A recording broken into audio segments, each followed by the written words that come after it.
हृदय की अथाह गहराइयों में तरंगित उस निराकार निरंजन की भक्ति हमारे जीवन, मन और कर्म को देती है नेकियों की शक्ति। ईश्वर सत्य है,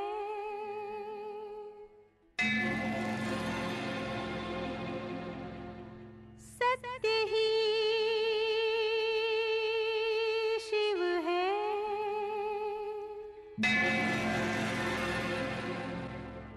शिव ही सुंदर है। जागो उठ कर देखो, जीवन जो उजागर है।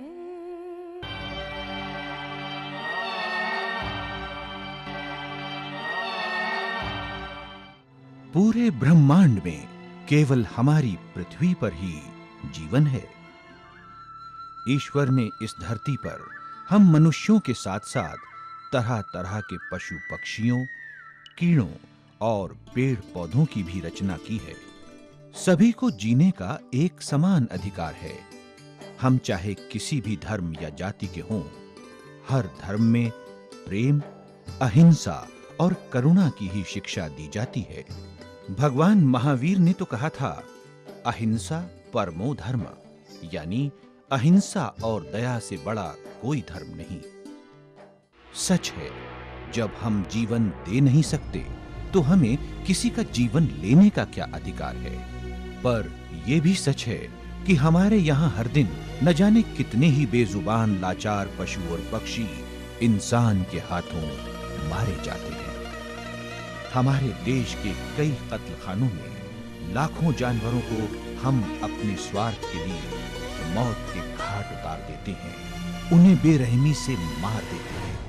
हिंदू धर्म में गणेश, गंगा, गीता और गाय बहुत आदरणीय हैं।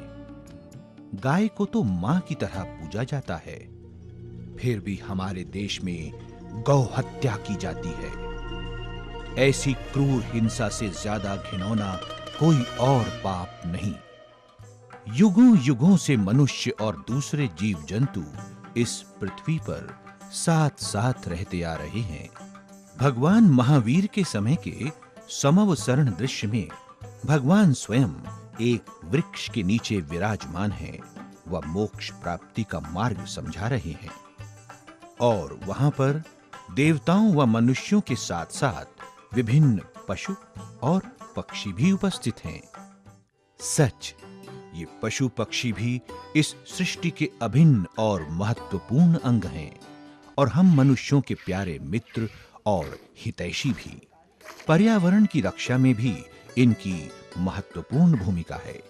इसलिए इन भोले भाले बेजुबान पशु पक्षियों की देखभाल और रक्षा करना हम मनुष्यों का ही कर्तव्य है। पशु रक्षा और जीव प्रेम के इसी विचार को ध्यान में रखकर ही गुजरात के कच्छ इलाके में भगवान महावीर पशु रक्षा केंद्र एंकरवाला अहिंसा धाम की स्थापना की गई। स्वर्गीय सेठ श्री लालजी वेलजी शाह के सुपुत्र दामजी भाई और जादव जी भाई के मन में लाचार बेजुबान पशु पक्षियों की सेवा, रक्षा और देखभाल करने का विचार आया और फिर उनके द्वारा दिए गए दान से ही इस संस्था का जन्म हुआ। प्राणी प्रेम, अहिंसा, करुणा और उदारता का ये सपना जो श्री जादव जी रवजी गंगर द्वारा दान में दी गई मात्र 5 एकड़ जमीन पर शुरू हुआ था, आज 17 वर्षों के बाद 600 एकड़ के विशाल इलाके में फैल चुका है। इन कुछ वर्षों में ही इस सूखे बंजर इलाके की शक्ल ही बदल गई है। अहिंसा धाम में आज कोई 2700 पशु पक्षियों का इलाज और देखभाल करने की पूरी सुविधा है। न सिर्फ गुजरात बल्कि समूचे भारत और विदेशों के लिए भी ये एंकर वाला अहिंसा धाम दया और प्राणी प्रेम का एक अनोखा और आदर्श उदाहरण बन गया है। अहिंसा धाम में पशु पक्षियों के रहने, खाने पीने और उपचार का पूरा प्रबंध है। यहाँ जानवरों को इंसानों की तरह पूरे ख्याल और प्यार दुलार से रखा जाता है। एंकर वाला अहिंसा धाम के विशाल संकुल में लाचार, बीमार और घायल पशु पक्षियों के लिए एक आधुनिक अस्पताल है। यहाँ सभी तरह की सुविधाएं हैं और आवश्यक दवाओं का भी पूरा प्रबंध है। अनुभवी पशु चिकित्सक इन प्राणियों की नियमित देखभाल और इलाज करते हैं। यहाँ कैंसर जैसे भयानक जानलेवा रोगों से पीड़ित जानवरों के ऑपरेशन भी किए जाते हैं। प्रति माह करीब 100 ऑपरेशन किए जाते हैं। सींगों के कैंसर के अलावा लकवा, पथरी, चर्म रोग, टूटी हड्डियों, गंभीर जख्मों और दूसरी विकृतियों के उपचार का भी यहाँ पूरा प्रबंध है। गंभीर रूप से बीमार या किसी दुर्घटना आदि में बुरी तरह से घायल प्राणियों को यहाँ लाने के लिए विशेष एम्बुलेंस की भी व्यवस्था है। आसपास ही नहीं, दूर दराज के कई इलाकों से लाचार, बीमार और घायल पशु पक्षी यहाँ लाए जाते हैं और उनका इलाज किया जाता है। कच्छ की भूमि पर स्थित भगवान महावीर पशु रक्षा केंद्र एंकर वाला अहिंसा धाम दरअसल बेजुबान पशु पक्षियों के लिए एक स्वर्ग की तरह है। यहाँ बनी गौशाला में गायों और बछड़ों के लिए एक बहुत बड़ा, आरामदायक और सुरक्षित बसेरा है। इस बसेरे में 5 अलग-अलग कक्ष बनाए गए हैं। प्रकृति की सुंदर गोद में इन पशु पक्षियों के लिए 50 एकड़ के विशाल क्षेत्र में एक बहुत बड़ा जलाशय भी बनाया गया है। इस एंकर वाला नंदी सरोवर में ये पशु पक्षी नियमित रूप से अपनी प्यास बुझाते हैं और कच्छ के इस सूखे इलाके में ये 12 महीने पीने का साफ पानी पाते हैं। पीने का पानी ही नहीं, पशुओं के आहार की दृष्टि से भी अहिंसा धाम पूरी तरह आत्मनिर्भर है। यहाँ रहने वाले पशुओं के चारे को सुरक्षित रखने के लिए भी 10,000 वर्ग फुट के इलाके में एक विशाल भंडार गृह तैयार है। इससे पशुओं के चारे की कभी भी कमी नहीं होगी। पशुओं को चारा देने के लिए भी जमीन से कुछ ऊंचाई पर विशेष रूप से स्वच्छ स्टैंड बनाया गया है, जिससे उनका चारा गंदगी या मलमूत्र से दूषित न हो। एंकर वाला अहिंसा धाम में कोई 11,000 वर्ग फुट इलाके में एक विशाल आईसीयू है। पशुओं के लिए यह देश भर में ऐसा पहला इंटेंसिव केयर यूनिट है। इसके अलावा अहिंसा धाम के विशाल संकुल में ही स्थित हैं विनयशालय म्यूजियम, पक्षियों के लिए 2 चबूतरे, एक प्रयोगशाला और एक एक्सरे कक्ष। अहिंसा धाम का विनयशालय म्यूजियम सभी के लिए आकर्षण का विशेष केंद्र है। यहाँ चित्रों और वीडियो के जरिए पशु पक्षियों पर हो रहे अत्याचार और कसाई घरों की क्रूर हिंसा को दिखाया गया है। ये सब दिल छू लेता है, रोंगटे खड़े हो जाते हैं। एक अन्य कक्ष में मॉडलों, चित्रों और तालिकाओं की मदद से पर्यावरण की रक्षा के उपाय, प्रदूषण से होने वाली हानियां, पेड़ काटने, पानी को व्यर्थ बहाने और प्लास्टिक के प्रयोग से होने वाले घातक परिणामों आदि के बारे में भी सभी को जानकारी दी जाती है। यहाँ बनाए गए नवनीत ऑडिटोरियम में अहिंसा की शिक्षा देने वाली फिल्में दिखाई जाती हैं। इस अनोखी सेवा संस्था एंकर वाला अहिंसा धाम में वर्ष भर कई जाने माने संत मुनि, विद्वान, राजनीतिक हस्तियां और सामाजिक कार्यकर्ता पधारते रहते हैं। आपने जो काम 10 साल के अंदर किया है, अगर मैं किसी को ये जाकर कहूं कि इसको 10 साल हुए हैं, वो मुझे कहेंगे धीरू भाई आप गलत बता रहे हैं। 100 साल में जो काम हो सकता है वो 10 साल में आपने किया है। प्रसिद्ध भागवत कथावाचक श्री रमेश भाई ओझा तो करीब 1 सप्ताह इस अहिंसा धाम में ही रहे। उन्होंने इसे एक आदर्श संस्था बताया और गौ संवर्धन कार्यों और निस्वार्थ सेवा की सराहना करते हुए अपनी शुभकामनाएं दी। ગાવો વિશ્વસ્ય માતરઃ. ઈ માને મારી નાખવાનો વિચાર કેમ આવે? ઈ માં જે જીવાડે છે એને કાપીને ખાઈ જાય અને એના માંસની નિર્યાત કરી અને વિદેશી હુંડિયામણ કમાવું છે. पशु पक्षियों और पर्यावरण के साथ अत्यंत लगाव रखने वाली नेता श्रीमती मेनका गांधी भी अहिंसा धाम के कार्यों से बहुत प्रभावित हुई और उन्होंने सभी कार्यों की बहुत प्रशंसा की। अगर ये एक पेड़ है तो हम जिस टहनी पर बैठे हैं ये पूरा पेड़ बना है पशु पक्षी पेड़ों से, और हम केवल इस पेड़ पर बैठ करके जीते हैं।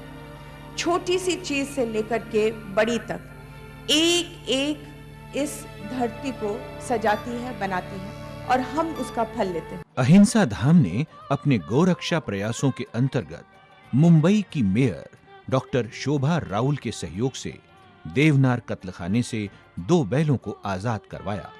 आज अहिंसा धाम के संकुल में इनकी पूरी देखभाल हो रही है। इन दोनों को एक नया जीवन मिला है। ये अहिंसा का बहुत बड़ा काम चल रहा है, उसको मैं सचमुच बहुत बहुत धन्यवाद देती हूँ, क्योंकि हिंसा ये ऐसी बात है कि किसी को भी जीव को जीने का पूरा अधिकार है। और हमारे देश का धन पशुधन कहा जाता था और ये पशुधन आज कत्लखाना में जा रहा है, उसमें भी गोधन गोवंश ये सरेआम कत्लखाना में काटा जा रहा है, जिसके माध्यम से देश समृद्ध हुआ, वो घटक हम खो रहे हैं और ये निश्चित ही देश के लिए अच्छी बात नहीं है। अहिंसा धाम की मुख्य इमारत की पहली मंजिल विशेष रूप से साधु साध्वियों के लिए साधना धाम के रूप में आरक्षित रखी गई है। લક્ષ્મી આ 3 જ રસ્તે આવે, કાં તો આપણે પોતે કમાયા હોઈએ, કાં તો પિતાજી મૂકી ગયા હોય, અથવા કોઈ પિતા બીજા પાસેથી આવી હોય, દીકરી હોય, બેન હોય કે પરસ્ત્રી હોય, લક્ષ્મીને તો વિદાય આપીએ ને એમાં જ આપણી શોભા છે। અને એ પણ જેમ વિદાય આપતી વખતે આપણું જોઈએ કે કયા કાર્યમાં ક્યાં આગળ દીકરીને વળાવીએ છીએ। જો આપણી લક્ષ્મીને આવા કોઈ સુંદર કાર્યમાં વળાવીએ તો ભગવાન પણ રાજી થાય, લક્ષ્મી પણ રાજી થાય, એક એક રૂપિયો સોનાનો થઈને ઉગે। મુંબઈના 20 લાખ જૈનોમાંથી સિર્ફ 1 લાખ જૈનો ભેગા થાય કોઈ એક જગ્યા ઉપર સિર્ફ આ દેવનારના મુદ્દા ઉપર। હું ચોક્કસ કહીશ કે આપણા માથાઓ એમની આંખ ખોલ નાખશે, એમને કાન પકડાવી દેશે। इस अहिंसा धाम के साथ ही जुड़ी है एक बड़ी ही खास और अनोखी यादगार, एक अजूबा बैल गोपाल। ओम के आकार जैसे विशाल सींग और पीठ पर शिवलिंग जैसा उठा हुआ आकार। ये बैल गोपाल कभी यहाँ एक खास आकर्षण था। इसके महाकाय सींगों की लंबाई थी 9.2 फुट और व्यास यानी गोलाई 2.6 फुट और इसका वजन था 765 किलो। देश और दुनिया भर से लोग इसे देखने यहाँ आते थे। गोपाल को न सिर्फ लिम्का बुक बल्कि Guinness book of world records में भी बड़ी प्रसिद्धि मिली। सन 2004 में गोपाल की मृत्यु हो गई, पर उसके विशाल सींगों को आज भी एक यादगार के रूप में संभाल के रखा गया है। यही नहीं, इस अजूबे बैल गोपाल की याद में यहाँ उसकी एक समाधि और गोपाल स्मृति मंदिर भी बनाया गया है और इस तरह गोपाल हमेशा हमेशा के लिए अमर हो गया है। इस अहिंसा धाम का प्रबंध, कार्यशैली और संस्था से जुड़े कार्यकर्ताओं की लगन, सरल निष्ठा और निस्वार्थ सेवा सभी को प्रेरणा देती है। बड़ी संख्या में देशी विदेशी पर्यटक बड़ी श्रद्धा, प्रेम और कौतूहल से यहाँ आते हैं, सब कुछ देखते हैं, सराहते हैं और इसे एक पावन तीर्थ समझकर करुणा, जीव प्रेम और अहिंसा का संदेश लेकर यहाँ से जाते हैं। अहिंसा धाम में ही विशेषज्ञों की देखरेख में गोमूत्र से कई आयुर्वेदिक दवाएं भी तैयार की जाती हैं, जो देश और विदेशों में भी काफी लोकप्रिय है। पर्यावरण की रक्षा और सही संतुलन बनाए रखने की दिशा में भी यहां उल्लेखनीय काम किया जा रहा है। 4-4 एकड़ के प्लॉट पर विभिन्न प्रकार के औषधीय पौधे और वृक्ष लगाए गए हैं। कुल 600 एकड़ भूमि पर घास चारा और वनस्पति उगाई जा रही है। भविष्य के लिए कई नई योजनाएं भी बनाई गई हैं। इन सारे प्रयासों के फलस्वरूप धीरे-धीरे सब तरफ हरियाली छा रही है और कच्छ के इस बंजर इलाके में अब खुशहाली आ रही है।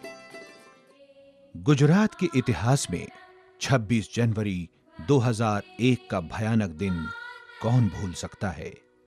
समूचे कच्छ के इलाके में भयंकर भूकंप से खूब तबाही हुई थी। लाखों लोग बेघर बेसहारा हो गए थे।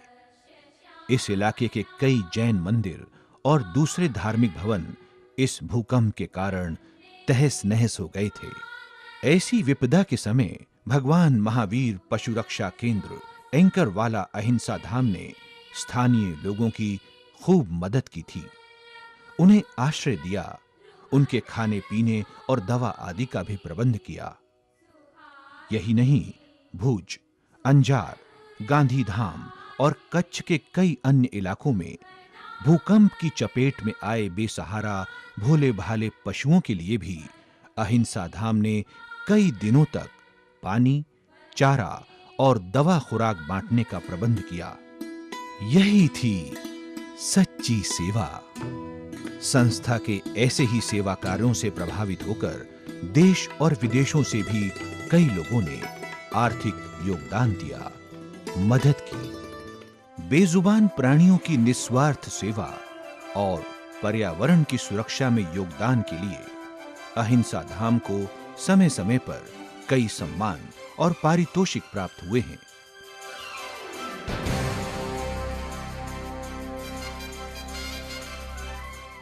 गुजरात के लोकप्रिय मुख्यमंत्री श्री नरेंद्र मोदी ने अहिंसा धाम को उसके महत्वपूर्ण योगदान के लिए राज्य सरकार की ओर से महावीर जी दया अवार्ड 2008 से सम्मानित किया। सभी कार्यों, योजनाओं और गतिविधियों की समीक्षा के लिए अहिंसा धाम के मुंबई के बोरीवली स्थित कार्यालय में हर सप्ताह सदस्यों की बैठक होती है। श्री महेंद्र भाई संगोई के मार्गदर्शन में सभी सदस्य बिना किसी अपेक्षा या वेतन के केवल निस्वार्थ सेवा भाव से अपना बहुमूल्य समय और पूरा सहयोग देते हैं। आप सभी को यह निवेदन है कि अहिंसा के कार्य में आप तन मन धन के साथ शामिल हो। वंदे गौ मातरम। મને કહેતા ખૂબ જ આનંદ થાય છે કે આપ સૌ ભાઈઓ પોતપોતાની યથાશક્તિથી આ વિશાળ પવિત્ર કાર્યમાં સહભાગી થવા તત્પરતા બતાવી છે અને આ કાર્યને વેગવાન બનાવવા સહભાગી થયા છો અને એમને મદદ કરવા આપ જે કૃતનિશ્ચય થઈને આજે અહીં આવ્યા છો ત્યારે આપ સૌને આ પ્રસંગે મારા અંતઃકરણપૂર્વક अभिनंदन આપું છું અને વંદન કરું છું। आज अपने देश ही नहीं विदेशों से भी अहिंसा धाम को काफी मदद मिल रही है, पर अभी कई और कार्य बाकी हैं जिनके लिए आर्थिक सहायता की जरूरत है। इसके लिए अगर सभी दिल खोलकर मदद करेंगे तो ये सब कार्य पूरे हो सकेंगे। कहते हैं ना, अच्छे कार्यों में मदद करना, दान देना अपने धर्म और ईश्वर की सेवा के समान है। हमें आशा ही नहीं, पूरा विश्वास है कि भगवान महावीर पशु रक्षा केंद्र एंकरवाला अहिंसा धाम के महत्वाकांक्षी सपने को पूरा करने के लिए सभी भाई बहन और संस्थाएं अपना पूरा सहयोग देंगे, आगे आएंगे और मदद करेंगे, क्योंकि अपने लिए तो सभी जीते हैं, पर सच्चा जीवन तो वो है जो दूसरों की सेवा में समर्पित हो। सच्चा भक्त तो वो है जो दूसरों की पीड़ा को समझे। वैष्णव जन